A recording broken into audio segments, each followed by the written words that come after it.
Crunchy goodness for hunger on the go.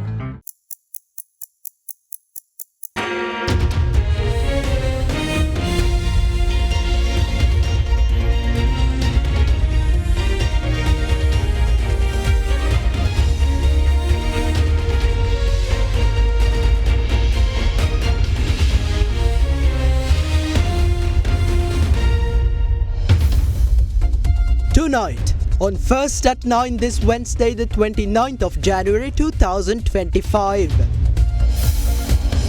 EFF commitments.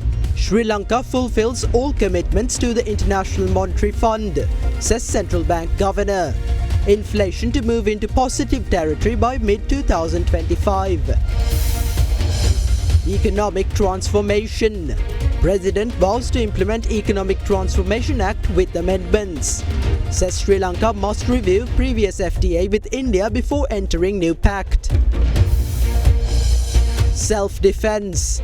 Sri Lanka to limit self-defense firearms to 1 firearm per individual.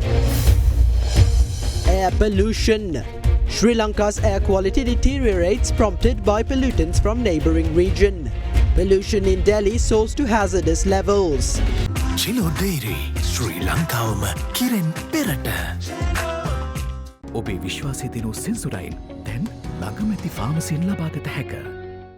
කන්ට පරිස්සම් කරගත්තොත් අපි පරිස්සම්. Asian Paints Causeway Aquasafe වැස්සත් මට්ටුවෙන් ගෙදරත් තිස්නේ.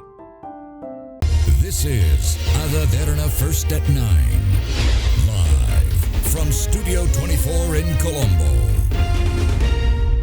Good evening and welcome to First at 9 on Sri Lanka's most trusted news source, Derana. I'm Tarindu Mahendra, joining you live with the latest in Sri Lanka and around the world. In your top story tonight, President Anura Dissanayake said Sri Lanka will review existing free trade agreements before signing new ones. Addressing the Sri Lanka Economic Summit 2025, organised by the Ceylon Chamber of Commerce, the head of state added that Sri Lanka must review the previous free trade agreement with India before entering into a new agreement. He assured that his government will continue to implement the Economic Transformation Act, which was drafted by the previous administration with amendments. Meanwhile, addressing the same summit, Chief Advisor to the President on Digital Economy, Dr. Hans Vijayasuriya, stated that Sri Lanka has the potential to achieve an additional GDP growth of 1 to 2% by establishing a digital economy. The Sri Lanka Economic Summit 2025, organised by the Ceylon Chamber of Commerce, commenced yesterday in Colombo under the patronage of President Anura Dissanayake. ආර්ථික පරිවර්තන පනත පහුගිය රජයේ පාර්ලිමේන්තු එකේ pass වුණා. දැන් රජයේ මතය මොකක්ද? අපේ පසුගිය ආයෝජන When considering our previous efforts to attract investments, governments have failed to attract investments and the BOI was not efficient enough to facilitate such investments. We need a new structure. One has been proposed through the Economic Transformation Act, but it requires amendments. We intend to implement the act with amendments. රජයේ ස්ථාවරයේ මොකක්ද? සමහර දේවල් පෞද්ගලිකකරණය කරන සම්බන්ධ පරිපාලනය සම්බන්ධව අලුත් වැඩපිළිවෙලක් තියෙනවා. අධ්‍යයනය කරමින් ඉන්නවා. මෙම ආයතනයන් ඒකාබද්ධ කොට We are currently studying the possibility of merging certain entities and listing a portion of their shares in the stock exchange through a holding company. Some entities may have to be eliminated, some merged, and some might have their purviews amended. There are some 1.3 million employees in the public service. We do not see the public service as a burden, but the expense incurred for it is too high. Although the public service is large, it is the lower layer that is overstaffed. There are vacancies in mid-level positions. A dialogue is needed on why the state sector has become a more attractive employment prospect compared to the private sector. ආකර්ෂණීය ස්ථාන බවට පත් වෙන්නේ ඇයි කියන එක. ඉන්දිය වෙළඳ කිවිසුමට මොකද කරන්න? ඒ වෙළඳපොළට We completely agree with entering the Indian market. However, a comprehensive review is needed on the merits of the previous free trade agreement with India and the reason for its failure before we enter into a new FTA. නව නිදහස් වෙළඳ කිවිසුමකට යන්න අපි එකඟයි. Trump ජනාධිපතිතුමාගේ දෙවනවර පත්වීමත් සමග BRICS සංගමයට බැඳෙනවා කියන එක කොයිතරම් ප්‍රායෝගිකද? දැන් සිදුවී තිබෙන ප්‍රකාශනද The statements made so far create the impression of an imminent global conflict. However, there is a vast gulf between statements and the reality. Let's see what happens in future. ඉදිරියේදී බලමු මොකද වෙන්නේ කියලා. Meanwhile, today, Chief Advisor to the President on Digital Economy, Dr. Hans Vijayasuriya, addressed the summit. Digitally advanced nations, typically, the digital economy represents 30 to 40% of the national economy. Nascent digital economies are in the 1 to 5% region, and that's where we are at present. Through a tight synergy of the economic policy of a country and the digital policy, we could be looking at a digital uplift of 1 to 2 percentage points on top of normative GDP growth. Digital economies are not local economies. Digital economies are regional and global. When you enter this game, you are automatically inviting competition globally. Therefore, your thinking cannot be an island thinking. Winner takes it all in the digital world. If you do not have the scale, you will be overtaken by a bigger player. The priority globally in the digital space has moved away from cheap automation or labor into the sphere of trust and governance. You will not get work if your security standards and governance architecture is not up to global standards. If we continue with the current model of government cutting checks to implement digital projects, we will go nowhere. Our target should be to convert this $10 to $20 billion of economic value to business models, which the industry, the private sector, and even the external sector in terms of FDI can invest in. The Monetary Policy Board of the Central Bank has decided to maintain the overnight policy rate at its current level of 8%. The financial regulator also stated that deflation is expected to continue, primarily due to a larger than expected downward adjustment in the electricity tariff in January. Meanwhile, Central Bank Governor Dr. Nandalal Veerasinghe, during the Monetary Policy Review, stated that the Central Bank has fulfilled all commitments to Sri Lanka's IMF program except for the inflation targets. The Monetary Policy Board of the Central Bank of Sri Lanka has decided to maintain the overnight policy rate at its current level of 8%. The board arrived at this decision following an analysis of the current and expected macroeconomic developments on the domestic and global fronts. Sri Lanka's gross official reserves stood at $6.1 billion at the end of 2024, which includes the bilateral currency swap facility from the People's Bank of China, which was renewed for 3 years in December 2024. Inflation will remain at negative levels in the near term before converging to the targeted level of 5%. And latest projection indicates that the deflation is going to be deeper than previously anticipated. That is mainly due to more than anticipated downward revision to the electricity tariffs announced in January. Inflation is expected to return to the positive level from mid of 2025 and converge to the targeted level over the medium term. On the economic activity side, the momentum continues with the economy recording 5.2% of growth during the first 9 months of the year, and the current leading indicators are also suggesting that the economic growth is likely to have continued, and it is expected to continue in the current year as well. You are trying to sell down the central bank's bond stock. Are you trying to create a marketable instrument? What is the plan that you are thinking of doing? I think that that's a function of open market operations. If we need to bring down the maintain liquidity, we have to find ways and means how to bring down the stock. That's not necessarily that we have to do it right now because we are maintaining liquidity at a certain level. Actual economic growth you are seeing is whether it's higher or lower than the potential output that you are calculating. I think in my view, potential is even obviously much higher than 3%. But whether it is 4%, 5% is something you have to look at based on judgment and look at the some of the reforms have increased the capacity to grow. There's a fiscal buffer of like a large amount. So doesn't that push the DSA up? Gross financing current estimate is in the DSA analysis is based on the assumption they made in 2022. So then on that basis now districts are all complete. So going forward, I think what we can look at is say whether this projected GFN at that point, this actual one is the same or obviously difficult for anyone to project GFN. Slower the better in my view, so that government wouldn't have a lot of pressure, and that will improve the debt sustainability faster than the baseline scenario. Given the deflation now, at what point do you see the overheating? Credit growth is an outcome of some indicators. So what we are looking at the forward-looking basis, the aggregate demand is going to peak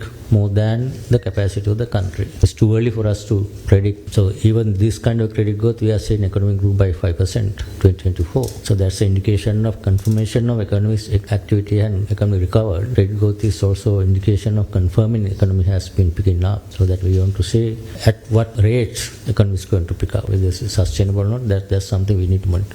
එල්ලගෙන චෝදනාවක් තමයි උද්දමනයේ 70% මට්ටමට යනකොට ඒක හොඳටම දැනුණා. නමුත් අවදානකාරී තත්ත්වයක් තියෙනකොට ඒකේ ප්‍රතිලාභ ජනතාවට සම්ප්‍රේෂණය වෙන්නේ නැහැ කියන එක. මිල මට්ටම් වැඩි වුණාට Even though prices have risen, salaries have not increased for everyone. Wage adjustments typically occur systematically with economic growth. It will take some time for salaries to align with inflation. හැමෝටම මේ මට්ටමට එන්න.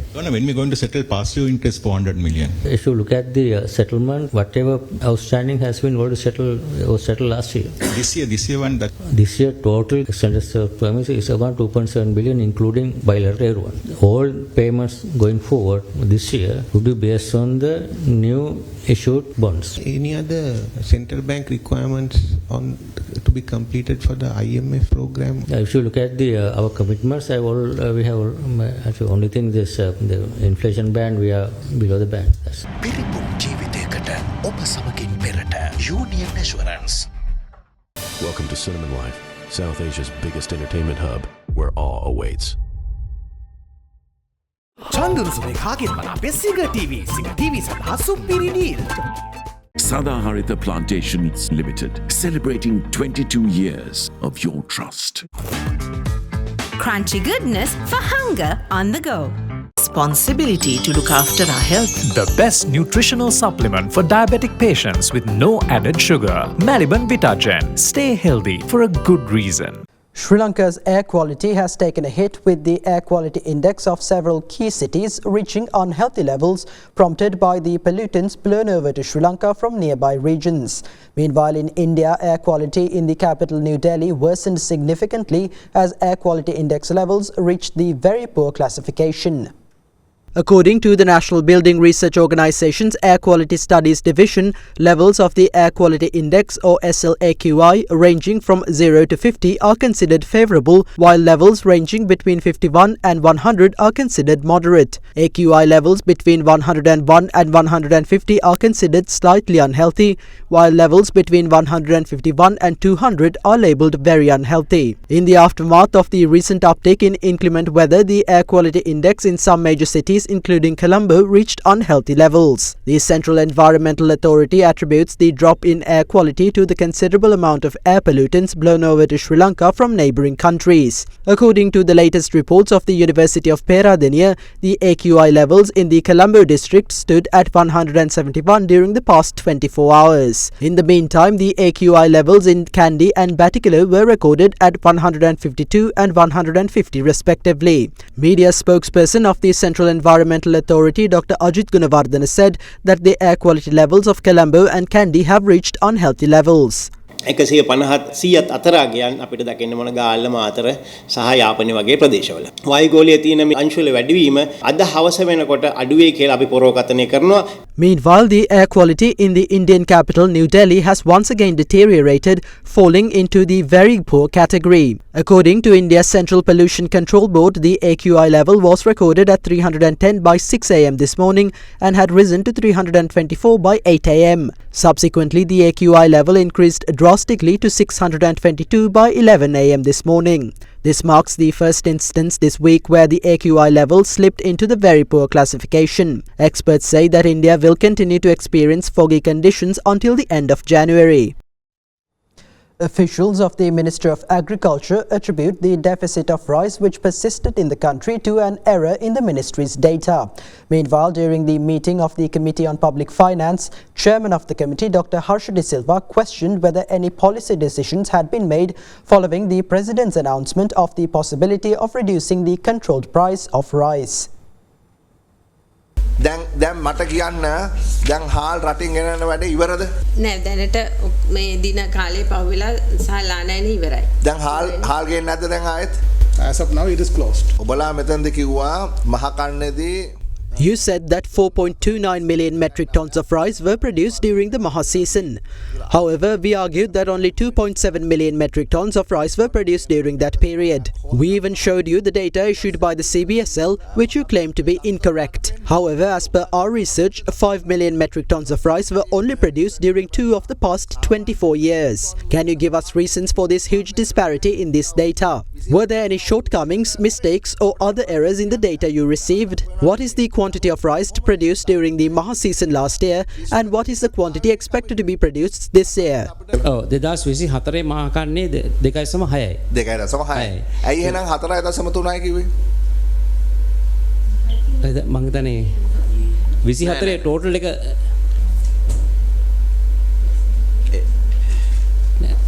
මම අහන්නේ බේසික් එක ගන්න ඔබතුමාලගේ agriculture 4.3 ඇත්තටම total එක තියෙන්නේ 24 ටෝටල් එක මට මතක නෑ හරියට මේක වේ. Yes, you are not the person who said it. You are the person who said it. Why don't you reply? No, actually, that is a miscommunication. We have apologized for that one. That's it. Yeah. If that is the case, yes.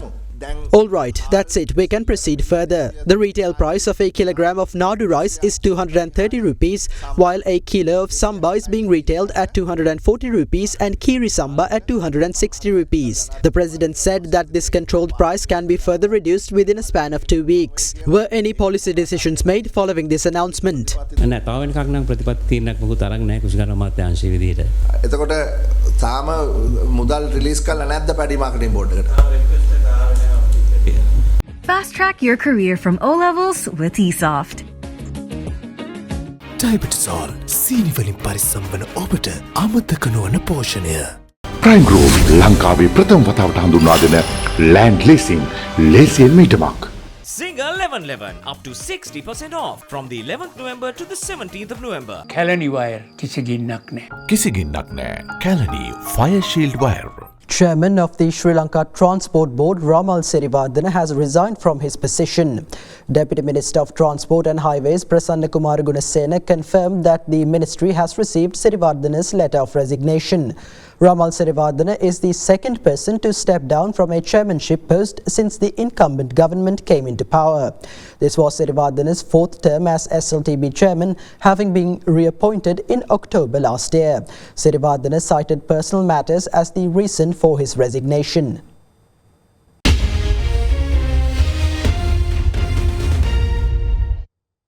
Welcome back. The 13 Indian fishermen arrested by the Sri Lanka Navy for illegally entering Sri Lankan waters near Kankasanture were remanded until the 10th of February. 2 of the fishermen who were injured are currently hospitalized. Meanwhile, addressing a special media briefing today, the commander of the Sri Lanka Navy said initial investigations have confirmed that the 2 fishermen were wounded due to the accidental discharge of a firearm when the fishermen had attempted to seize the weapon from a naval officer. On a separate note, Defence Secretary retired Air Vice Marshal Sampath Oyekonta, who also joined the briefing, noted that government intends to discontinue the position of Chief of Defence Staff.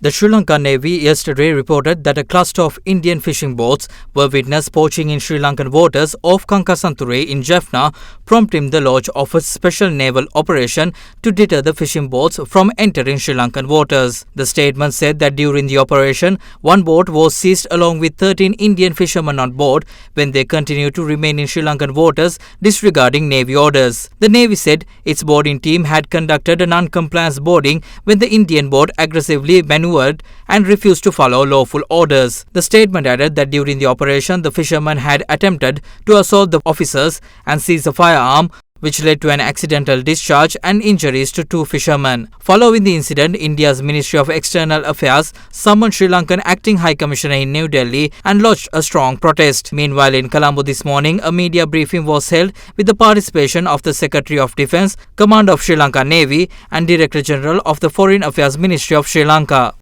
ශ්‍රී ලංකා නාවික හමුදාවේ යාත්‍රාවත් The Navy conducted patrols to safeguard Sri Lanka's territorial waters. According to local laws, Indian fishermen do not have the authority to fish in our waters. The Navy patrol ordered them to leave the territory.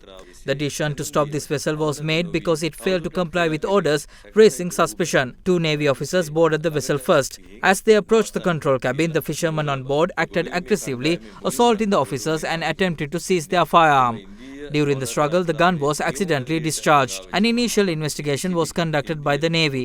Based on the angle at which the bullet was fired, the initial findings confirmed that it was an accidental discharge.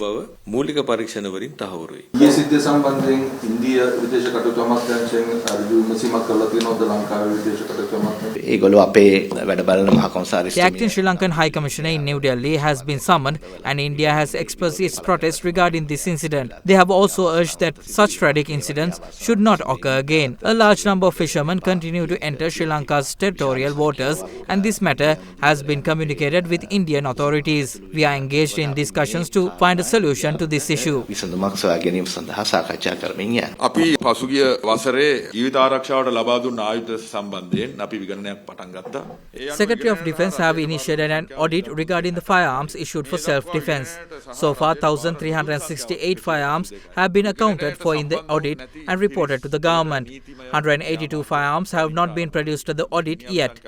Legal actions have been initiated against individuals who fail to comply with the audit.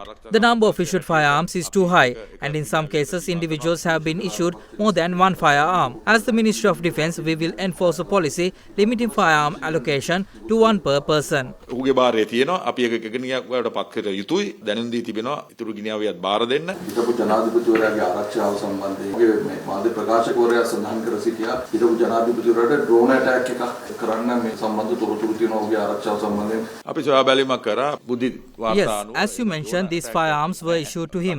Out of these, 2 firearms remain in his possession. We have instructed him to return one of them. ඒ අනුව අපි ක්‍රියා කරනවා. ආරක්ෂක මාධ්‍යක ප්‍රධානියා තාම පත් කරලා නැහැ. මොකක්ද මේකේ? අපි බලාපොරොත්තු වෙන්නේ. We do not intend to continue the Chief of Defence Staff position at this time. The Ministry of Defence has the capability to fulfill these responsibilities, and we can reinstate the position if necessary. Meanwhile, the Anuradhapura police today arrested Jaffna District MP Archana Ramanathan over an incident involving traffic police officers on duty in the Rambava area. Police media spokesman SSP Buddhika Manatunga stated that the suspected MP is scheduled to be produced before the Anuradhapura Magistrates Court.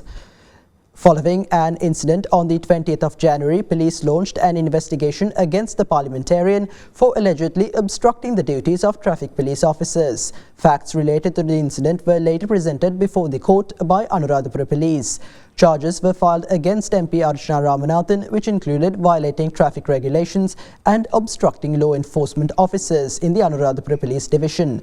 On the 22nd of January, the Anuradhapura Magistrates Court ordered the adjournment of the case involving MP Archana Ramanathan due to a discrepancy in identifying the correct suspect.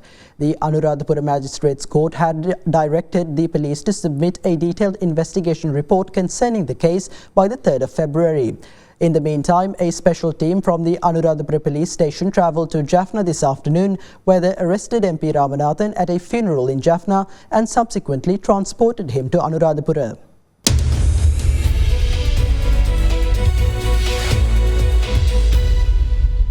Member of the UK Parliament and Foreign, Commonwealth and Development Office Minister for the Indo-Pacific, Catherine West, reiterated Britain's commitment to supporting Sri Lankan businesses and assured to review several trade rules in order to enable Sri Lanka better access the UK market.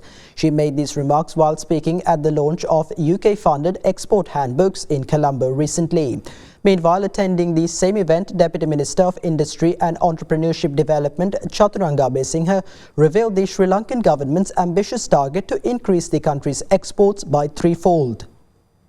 The launch of 2 UK-funded export handbooks was held recently in Colombo under the patronage of Member of the UK Parliament and Foreign, Commonwealth and Development Office Minister for the Indo-Pacific, Catherine West. The handbooks produced by the International Trade Centre aim to assist Sri Lankan businesses in meeting export requirements for apparel, textiles and agri-food products destined for the UK market. The event was attended by British High Commissioner Andrew Patrick and Deputy Minister of Industry and Entrepreneurship Development Chaturanga Besinghe. We can have a strong future trade relationships with UK. I think historically we have done a lot, but there's a lot more to do. The possibility of Sri Lankan products to go into UK, you have given us that. It's us who has not played our part. The Ministry of Industry is now aligning all the institutions which were isolated. Now we are bringing them together to ensure that we'll give a seamless support in terms of finance, in terms of certification, quality improvements, and also we will keep fostering the trade relationships we have, and especially on the apparel sector, we know that we need to do the backward integration for us to move to European markets, especially UK. And there is a plan from the new government to ensure that we produce more fabric within the country, so that it creates the possibility of traceability and all the modern consumer requirements. Going forward, we have a very bold ambition of tripling our exports, and we feel that UK will be one of those markets, especially for agricultural goods and the textile or the apparel. I think Sri Lanka always has a very open or a very good relationship on tourism, but obviously this country still offers a lot of travel opportunities as well. I think even in the IT sector, we do have a lot of opportunities there. So the new government is very open to work closely with the UK government and to see those opportunities and obviously seamlessly integrate the entire value chain. We want to put a systematic process to ensure that everybody has the opportunity. The UK currently provides tariff-free access on 99% of your goods under our Developing Countries Trade Scheme, or DCTS. There is strong and growing demand in the UK for high-quality goods and services, including teas, fruits and nuts, and services. The final way in which we can boost trade is by attracting more of your garment exports. We want more of your products with an amount of almost £400 million of our total trade. I know that some of the rules for these products on sourcing are making it difficult for your exporters to fully benefit from our trading scheme, and that's why we're reviewing these rules to help Sri Lanka and other countries which produce garments to boost their garment exports to the UK. We're going further by providing direct support to businesses to help them promote their goods, find buyers, and meet the standards required by firms across the globe. There's so much we can achieve together, and I have no doubt that these initiatives will help women and entrepreneurs succeed by giving them the support which they need to grow and to thrive. And that's all for tonight. Thank you for joining and have a good night.